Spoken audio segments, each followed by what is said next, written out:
Good morning students, class 12th standard, subject economics, lesson number 9, fiscal economics. Today's topic, functions of modern state. The modern state is a welfare state and not just police state. The state assumes greater roles by creating economic and social overheads, ensuring stability both internally and externally, conserving resources for sustainable development and so on. Functions of modern state அப்படின்னா என்ன, தற்கால அரசினுடைய பணிகள்லாம் என்ன? தற்கால அரசானது எப்படி இருக்குன்னா, காவல் அரசாக மட்டும் இல்லாமல் நம்மளுடைய நலம் பேணக்கூடிய ஒரு அரசாகவும் இருக்குது. இது பொருளாதார மற்றும் சமூக கட்டமைப்புகளை என்ன பண்ணுது அப்படின்னா உருவாக்குறதுலையும், நாட்டிற்கு உள்ளேயும் வெளியிலேயும் நல்ல ஒரு நிலைத்தன்மை உறுதி செய்தல், நீடித்த நெடுநாள் வளர்ச்சிக்கான காரணிகளை பாதுகாத்தல் ஆகியவற்றில் பெரிய அளவிலான ஒரு பங்கை இது என்ன பண்ணிட்டு இருக்கு, தற்கால அரசு செஞ்சிட்ருக்கு அப்படின்னு சொல்லி. அதாவது தற்கால அரசுங்கிறது என்னங்க, நம்மளுடைய காவல் அரசாக மட்டும் இல்லாமல் போலீஸ் ஒர்க், அதாவது போலீஸ் ஸ்டேட்டாக மட்டும் இல்லாமல் நம்மளுடைய சமூக கட்டமைப்புகளை உருவாக்கக்கூடிய ஒரு அரசாகவும் நம்மளோட நலம் பேணக்கூடிய ஒரு அரசாகவும் இருக்குது.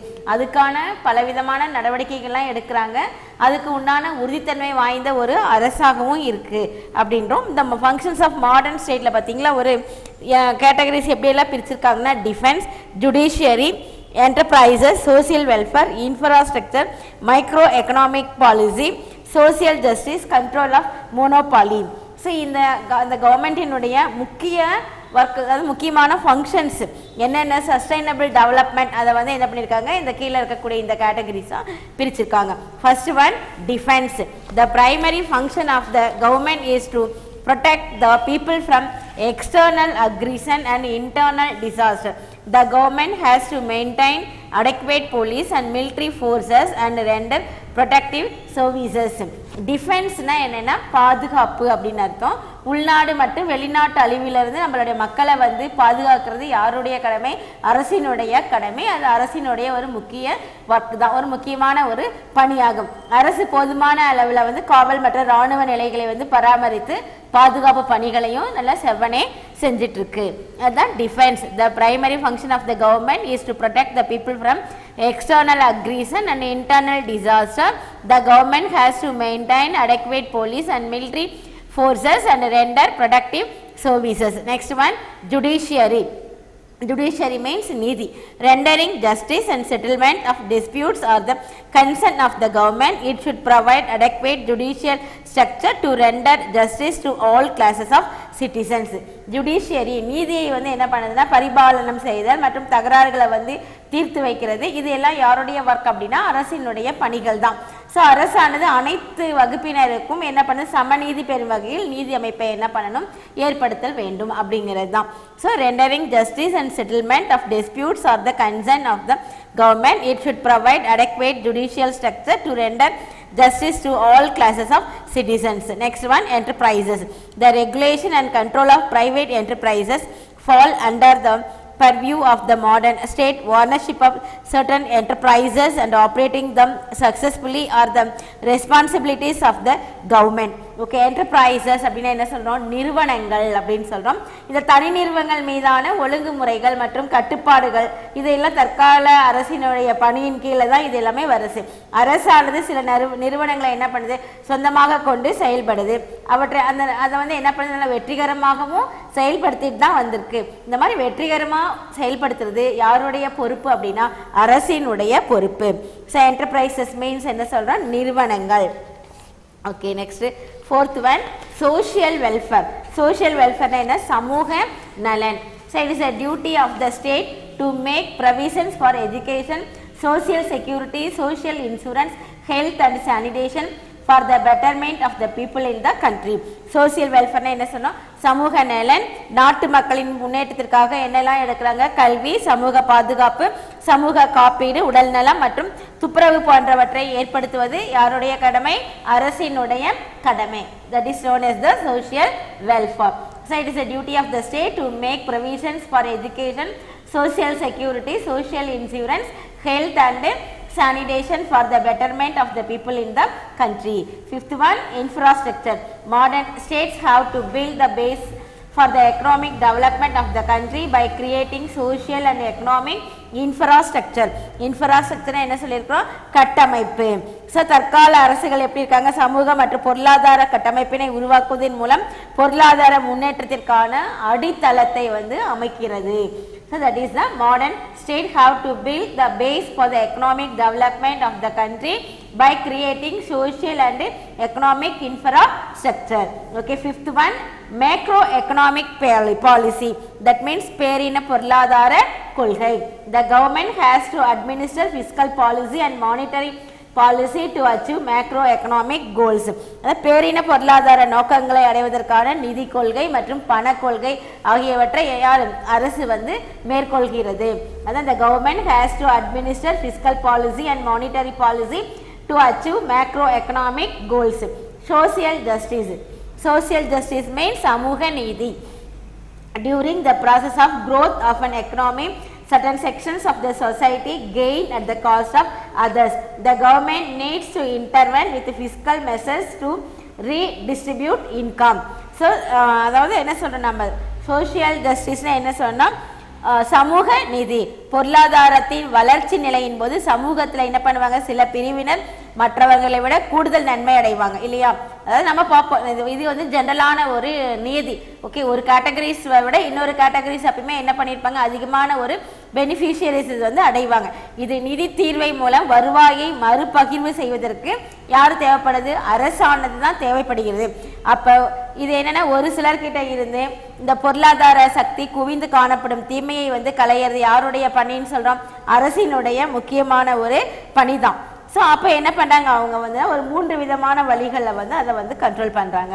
ஸோ ஓகே, சோஷியல் ஜஸ்டிஸ் அப்படின்னு நம்ம என்ன சொன்னால் சமூக நீதி. சமூக நீதினா ஒரு ஒரு ஒரு பர்டிகுலர் கேட்டகரிஸ் என்ன பண்ணியிருப்பாங்க, நல்ல ஒரு லாபகரமான அது அவங்களுக்கு நிறைய லாபகரமான இதெல்லாம் கிடைச்சிட்ருக்கும், நிறைய பெனிஃபிஷியரிஸ் அடைஞ்சிருப்பாங்க.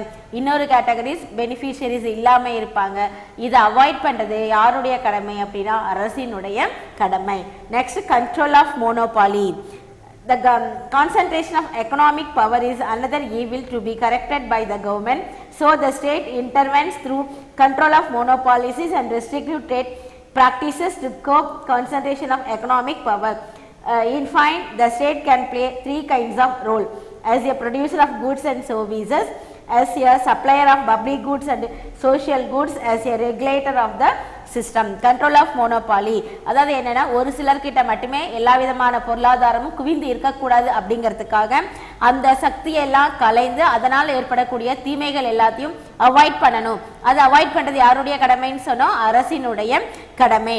ஸோ இதை வந்து என்ன இது முக்கியமாக இது வந்து ஒரு மேக்ரோ எக்கனாமிக்ஸ், அந்த பேரின பொருளாதாரத்தில் முக்கியமான ஒரு ரோல், முக்கியமான ஒரு பங்கு. எல்லா விதமான அதிகாரங்களும் ஒருத்தர்கிட்டயே என்ன பண்ணக்கூடாது, ஒருத்தர்கிட்டயே போய் அங்கேயே வந்து சென்ட்ரல் கவர்மெண்ட்டாக, அதாவது சென்ட்ரலைஸ்டு பிளானிங்காக அங்கேயே இருக்கக்கூடாது அப்படிங்கிறதுக்கு அதுக்கான 3 விதமான வழிகளில் வந்து செயல்பட்டு இருக்காங்க.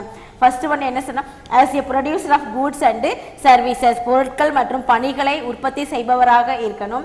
Next, as a supplier of public goods and social goods, பொது மற்றும் சமூக பண்டங்களை அளிப்பவராக இருக்கணும். Third, as a regulator of the system, பொருளாதார முறையை ஒழுங்குபடுத்துபவராக இருக்கணும். இந்த மாதிரி 3 விதமான வழிகளில் யாருடைய ஃபங்க்ஷன் நடந்துட்டு இருக்கு, அரசு, கவர்மெண்ட் தான் இந்த மாதிரி ஒரு திறம்பட செஞ்சுட்டு இருக்கு. ஓகேவா. ஸோ கவர்மெண்ட் தான் இந்த 3 கைண்ட்ஸ் ஆஃப் பிளே இதை வந்து ஃபாலோ பண்ணிட்டு இருக்காங்க. First one, as a producer of goods and services, as a supplier of public goods and social goods, as a regulator of the system.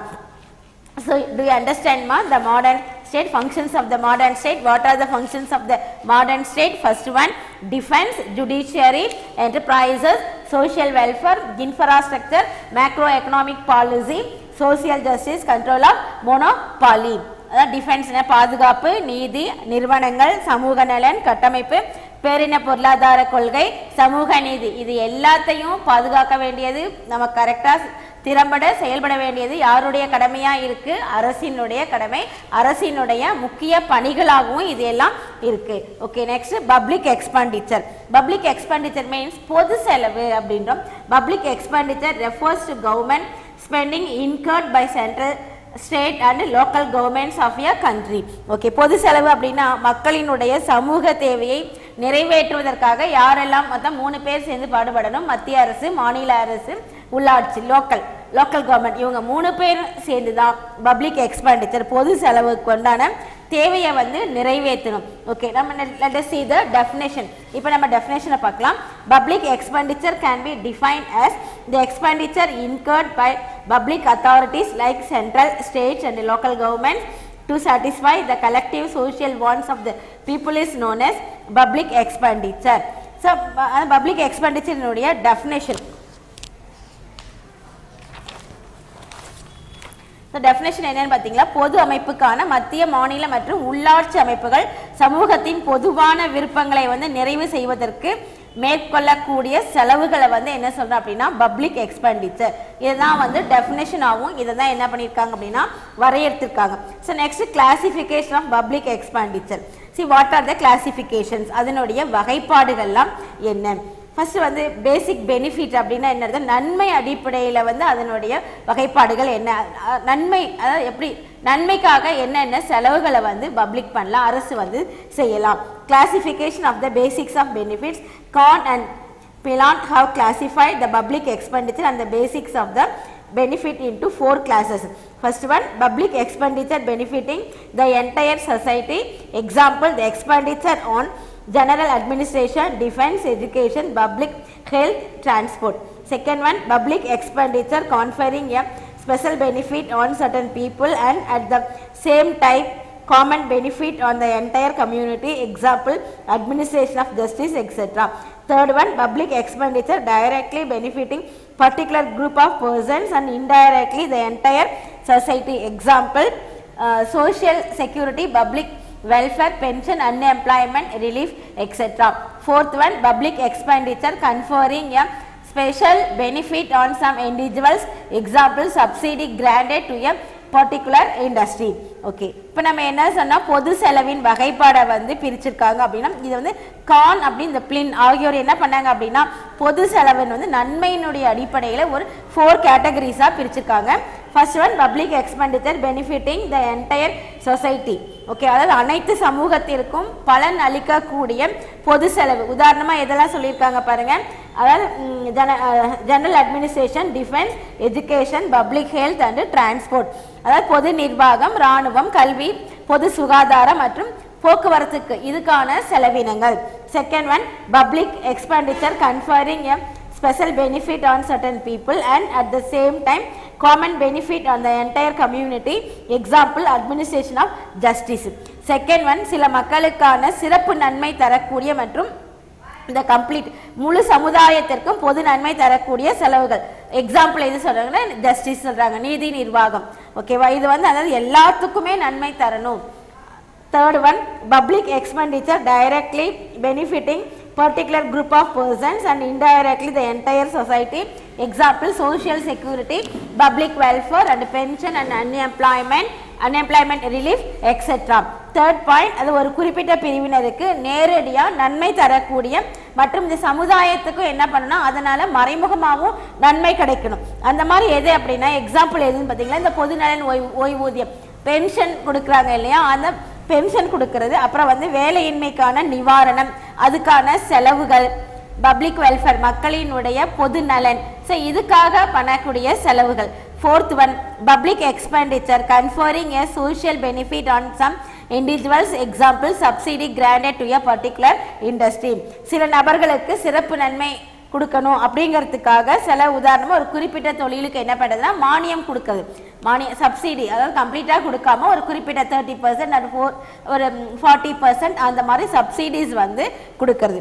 So இதெல்லாம் எந்த கேட்டகரிஸில் வந்து classification on the basic of benefits. இது வந்து public expenditure அதில் வந்துடுது. இது யார் இந்த கேட்டகரிஸை வந்து அந்த வடிவமைச்சு கொடுத்தாங்க அப்படின்னு சொல்லி பார்த்தீங்களா, கான் அண்டு பிளின் அவங்க தான் வந்து நன்மை அடிப்படையிலான இந்த பாகுபாடு அப்படின்னு பிரித்து கொடுத்தாங்க. Next, classification on the basics of function.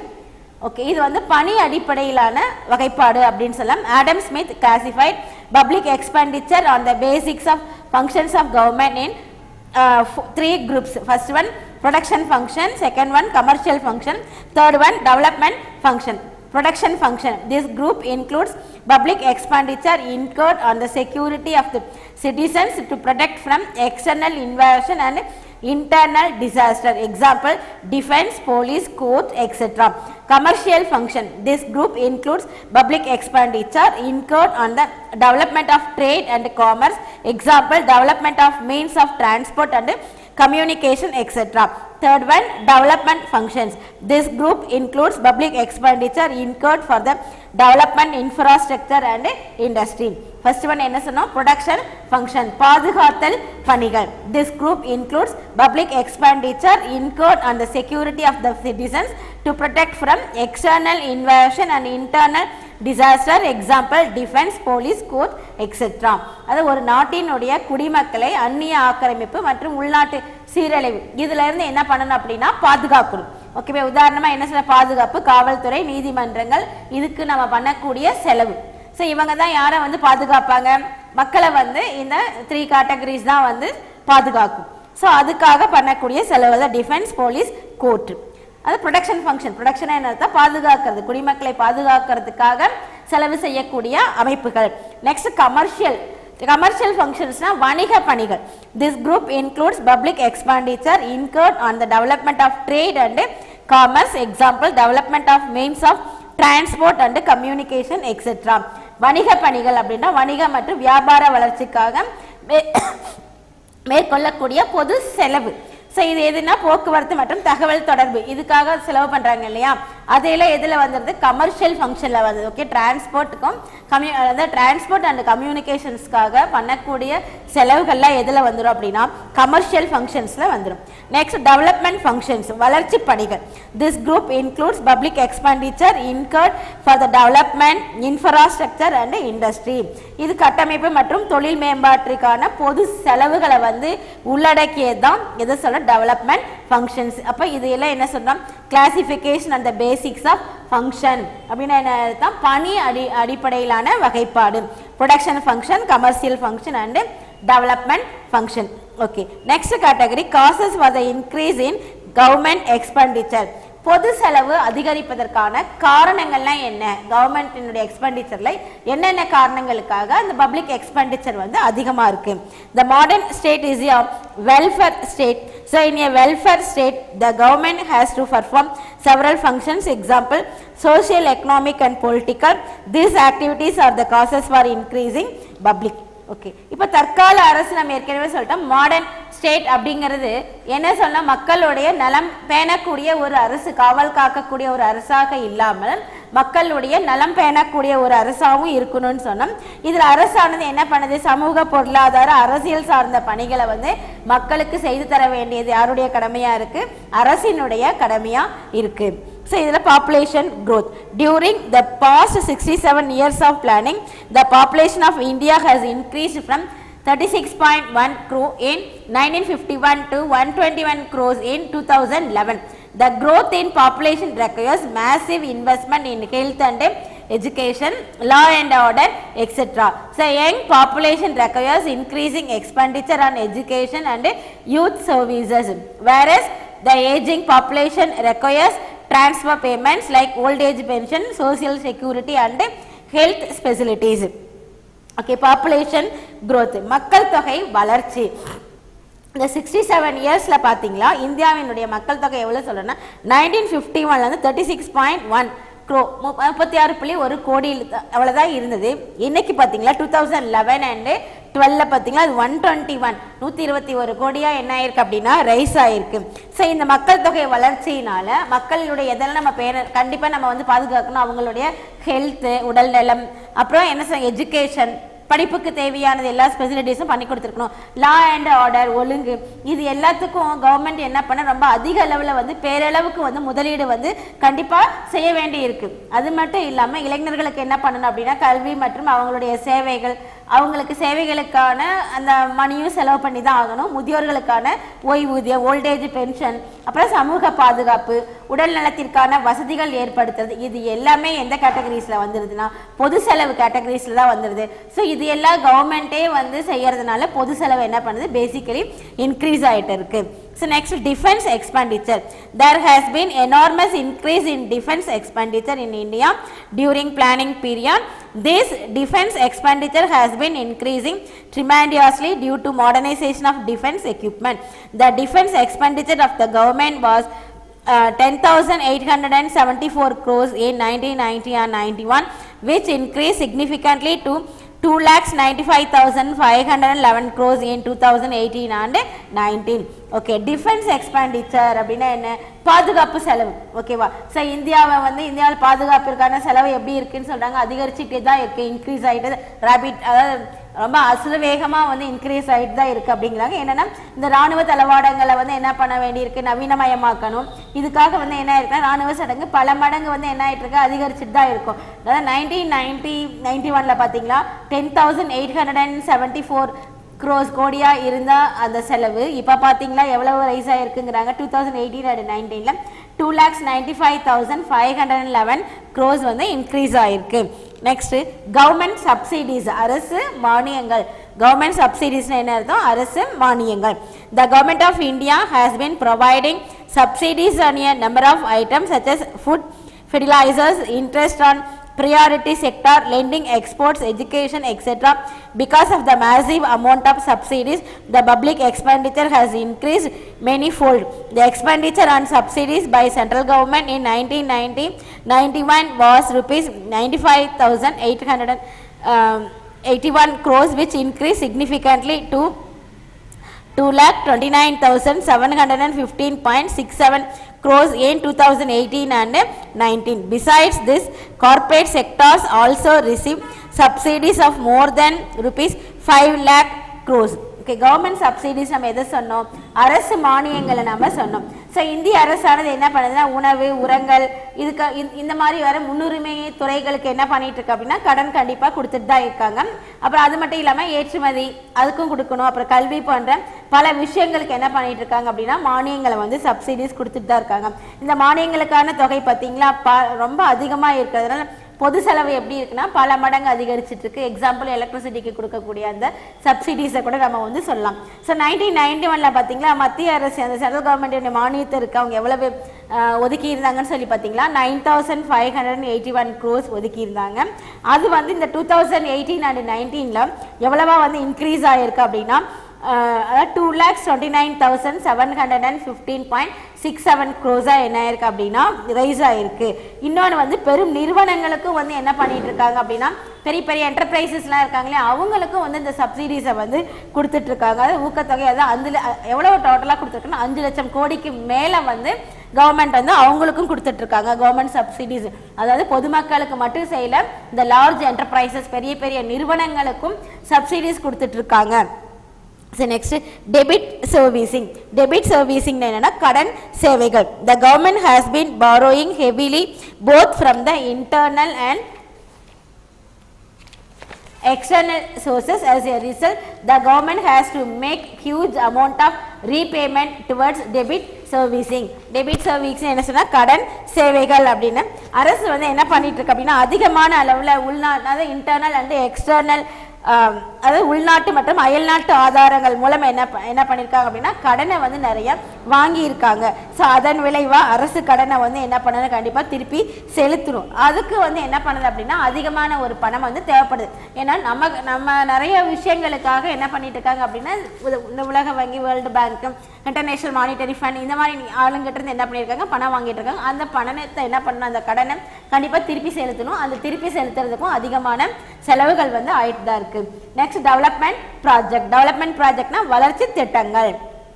So the government has been undertaking various development projects such as irrigation, iron and steel, heavy machinery, power, telecommunication, etc. The development projects involve huge investment. Development project என்ன சொன்னோம், வளர்ச்சி திட்டங்கள். So அரசு என்ன பண்ணிட்டு இருக்காங்க, பல்வேறு விதமான வளர்ச்சி திட்டங்களை எல்லாம் ஃபாலோ பண்ணிட்டு தான் இருக்காங்க. அதுக்கு தேவையான இரிகேஷன் ஃபெசிலிட்டிஸ் கண்டிப்பாக தேவைப்பட்டிருக்கு. நீர்ப்பாசனம், இரும்பு மற்றும் எஃகு, கனரக எந்திரங்கள், எரிசக்தி, தொலைத்தொடர்பு, இது எல்லாமே கண்டிப்பாக வந்து வேணும் இல்லையா. அந்த irrigation, iron and steel, heavy machinery, power, telecommunication etcetera. So இந்த வளர்ச்சி திட்டங்களுக்கு என்ன தேவைப்படுது, அதிகமான முதலீடு கண்டிப்பாக கவர்மெண்ட்க்கு தேவைப்படுது.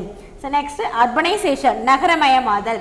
There has been an increase in urbanization in 1950 to 51. About 17% of the population was urban based. Now the urban population has increased to about 43%. There are more than 54 cities above 1 million population. The increase in urbanization requires heavy expenditure on law and order, education and civic amenities. நகரமயமாதல் urbanisation என்ன சொல்லியிருக்கோம், நகரமயமாதல். So நகரங்களில் வந்து மக்கள் தொகை விரைவாக என்ன ரொம்ப ரேபிட் க்ரோத் அப்படின்னு சொல்லி ரொம்ப அதிவேகமாக வளர்ச்சி அடைஞ்சிட்டு இருக்கு. ஸோ 1950-51 பார்த்தீங்களா டோட்டலாக 17% வந்து எங்கே இருந்தாங்க, நகர்ப்புறத்தில் இருந்தாங்க, சிட்டிஸில் வந்து இருந்தாங்க. இப்போ எவ்வளோ பேர் இருக்காங்க அப்படின்னு சொல்லி பார்த்தீங்கன்னா 43% இருக்காங்க. ஸோ இவ்வளோ பர்சன்டேஜ் வந்து இன்க்ரீஸ் ஆகிருக்கு. அதாவது ஒரு 1 மில்லியன் மக்கள் தொகைக்கு மேலே எப்படி இருக்காங்க, சுமார் 50, அதாவது அந்த ஒரு 54 சிட்டிஸை வந்து எடுத்துக்கிட்டோம். அந்த ஒவ்வொரு சிட்டிஸ்லையும் மோர் தென் 1 மில்லியன் பீப்புள், 1 மில்லியன் பீப்புளுக்கு அதிகமான மக்கள் வந்து சிட்டிஸில் வந்து வாழ்ந்துட்டு தான் இருக்காங்க. இதனால நம்ம கண்டிப்பாக என்ன செய்யணும், சட்டம் ஒழுங்கை வந்து பராமரிக்கணும் இல்லையா. அப்போ சட்டம் ஒழுங்கை வந்து பராமரிக்கிறதுக்கும் அவங்களுக்கு தேவையான எஜுகேஷன் கொடுக்கறதுக்கும் மற்ற வசதிகள், இந்த குடிமை வசதிகளை எல்லாம் ஏற்படுத்தி கொடுக்கறதுக்கும் அரசாங்கத்திற்கு என்ன ஆகுது, பெரிய அளவில் வந்து செலவாகுது அப்படி. ஓகே, நெக்ஸ்ட் ஒன் இண்டஸ்ட்ரியலைசேஷன், தொழில் மயமாக்கல். Setting up of basic and heavy industries involve a huge capital and long gestation period. It is a government which start such industries is a planned economy. The underdeveloped countries need a strong infrastructure like transport, communication, power, fuel, etc. So தொழில் மயமாக்குதல் இல்லையா, அந்த தொழில் மயமாக்குதலுக்கு அடிப்படை வசதிகளை நம்ம பண்ணி கொடுக்கணும். கண்டிப்பாக அடிப்படை வசதி மற்றும் கனரக தொழில்களுக்கு என்ன அதிக அளவு என்ன தேவைப்படும், கண்டிப்பாக கேபிட்டல் மூலதனம் வந்து அதிக அளவில் தேவைப்படுது. இது வந்து உற்பத்திக்கு வந்து லாங் டேர்ம், இதெல்லாம் வந்து லாங் டேர்ம் ப்ராசஸ் தான் இல்லையா, ரொம்ப நீண்ட காலம் வந்து இந்த ப்ரொடக்ஷன் உற்பத்தி பண்ணுறதுக்கு ரொம்ப நீண்ட காலம் எடுத்துக்கும். அப்போ அரசானது என்ன பண்ணும் அப்படின்னா இந்த மாதிரியான தொழிற்சாலைகளை வந்து திட்டமிட்டு ஒரு கரெக்டான ஒரு பொருளாதாரத்தில் வந்து துவங்கப்பட வேண்டிய ஒரு நிலைமையிலும் அவங்க இருக்காங்க.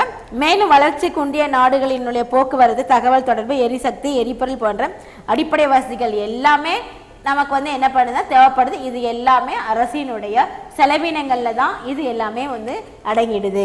ஓகேவா. ஸோ இப்போ நம்ம என்னென்னலாம் பார்த்தா, அதாவது பப்ளிக் எக்ஸ்பெண்டிச்சர் அப்படிங்கிறதுல வந்து நம்ம பார்த்ததில் என்ன சொன்னால், அதாவது ஃபர்ஸ்ட் வந்து population growth, defence expenditure, government subsidies, debit servicing, development project, urbanisation, industrialisation. இது எல்லாமே எந்த கேட்டகரிஸில் வந்தது, பப்ளிக் எக்ஸ்பெண்டிச்சர், அரசினுடைய செலவினங்களில் இவ்வளவும் வந்துடுது. Thank you students.